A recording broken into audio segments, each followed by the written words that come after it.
Hey bookworms, and happy new year! Another year is gone, a year filled with books and other things, but we're here today to talk about books, both good and bad. Wow, what an intro. So in this video, I will share my top 5 favorite books of 2022 and the worst 5 books of 2022. And in case this is my first year recap that you're watching, I am not talking about books written in the past year, but books I've read. Some books on this list were written in the 1800s. And I have to say, I did read a few really good books, but this year had more of either really awful books or just okay ones, which is a shame. But let's just hope this year will be better. So let's start with my top 5 favorite books that I've read the past year. Starting with one of the oldest books that I've read, Frankenstein by Mary Shelley. This is also a time for an honorable mention to all books I've read the past October. On Halloween month, I did a review on a Victorian horror novel every single week, and all books I talked about were absolutely fantastic. But I decided to mention only Frankenstein on this list because I was just so surprised by just how darn good it was. You all know the story of the scientist who managed to cheat death by reviving a corpse, but the book was very different from the movie monster we learned to associate Frankenstein with. The novel is a thought-provoking, heartbreaking philosophical piece about human nature and whether people are born evil or become evil due to wrong influence. This one-sentence synopsis does not do this novel justice, so I can just recommend to read the book or at least watch my review on it. It will be linked in the description box, of course. Next we have Suddenly Psychic by Elizabeth Hunter, which was a very fun book that serves as an answer to those teenagers saving the world novels. This is the first book in a trilogy about 3 middle-aged friends who find out that they possess supernatural powers, and they decide to use these newly found powers in order to help people and solve an old mystery that has roots both in their town's history and one of these friends' families. This book was a lot of unpredictable fun, and I enjoyed reading a light superhero story that didn't involve hormonal love affairs and the weight of the world on the shoulders of people who are way too young to do pretty much anything. Don't expect anything groundbreaking, but the book is a fun mystery and I really enjoyed it. Next we have No One Gets Out Alive by Adam Neville. This is a very interesting modern day twist on the haunted house genre. It's about Stephanie, who is down on her luck and rents a really cheap room in a really rundown house owned by 2 very dangerous thugs. And as she tries to figure out money and jobs and trying to survive, she realized that 1, there might be ghosts in the house, and 2, her landlords are way more dangerous than any whispering ghost can be. This is a very creepy book about some fantastical dangers, but also very real existing dangers, and it's this combination between the two which made me really appreciate it. I really felt like Neville respected victims of sexual violence, which is a prevalent theme in this book, and combined the horrors that they are going through with a classic haunted house story. It's not an easy read, but it's a very good horror book. Next we have The Stand by Stephen King, a classic of the author. This is a very long and epic story about the aftermath of a plague and the few survivors of the world guided by visions of a woman who might be able to help them.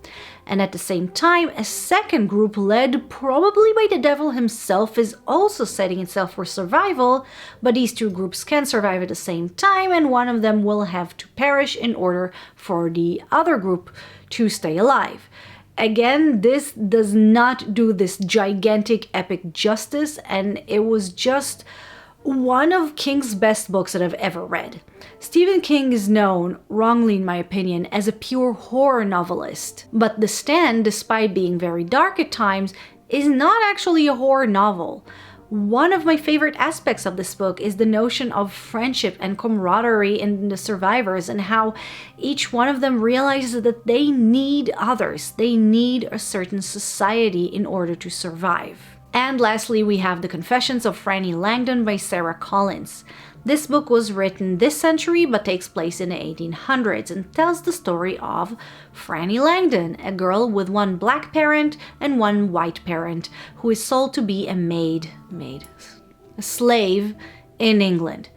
Franny's entire life is a battle between her two heritages, and it was so interesting to see a visibly black girl being treated as a slave, and yet she is so educated and so smart, and she knows that she belongs to a different stature than what people see her as. Oh, and the book opens with her in jail for the murder of her masters, just in case you needed something to spice things up. And if that's not enough, there's also a spicy romance here. But if you want more details, feel free to watch my review because there's so much to say about this book. So now let's move on to the worst 5 books that I've read the past year. And let's get out of the way the one book that I'm sure so many people will hate me for putting here. This is a great, beloved classic, and I am by no means saying that it's a bad book, okay? However, this really wasn't my kind of book. Although I really wanted to have this epiphany and realize I actually do like this author, but no. I tried. I read it, I tried to like it, but I could not connect to Pride and Prejudice by Jane Austen. This wasn't my first Austen, and until now I didn't read anything by her that I liked, and now I'm over her. This is an upper class comedy, kind of, with a woman called Elizabeth Bennet in the center of it, and her relationship with Mr. Darcy, a neighbor who is rather prejudicial about her family, and Elizabeth is pretty much the same about him, and basically it's Bridget and Mark from Bridget Jones' Diaries, and this book was not for me. I need some more action in my novels. I appreciate Austen and her sarcasm, but I won't read any more books by her. Okay, let's move on to a book that I have no qualms in saying was completely bonkers and not in a good way. A Peculiar Peril by James Vandermeer. I can sum this book in 3 letters. WTF. This novel is about teenager Jonathan who finds out that his deceased grandfather belonged to an organization that protects this world from dangers from other worlds, and now it's up to Jonathan and his friends to save their world from an alternate dimension, Aleister Crowley. This was an incredibly difficult read, and often I considered just stopping because it was also really long and boring.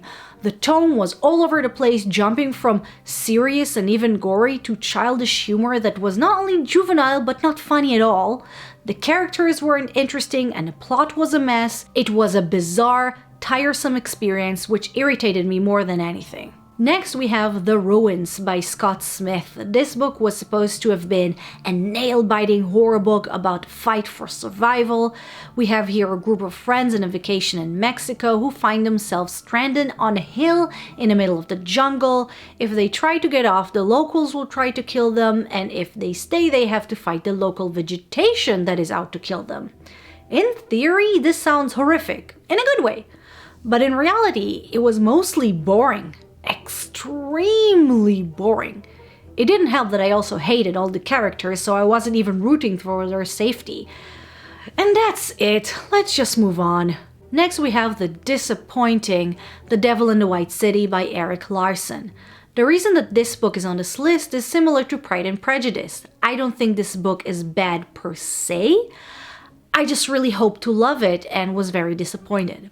This is a historical book with some dramatization, so it's still considered fiction, kind of, and it was supposed to have been about the serial killer H.H. Holmes. Instead, we have a book about the first American World Fair.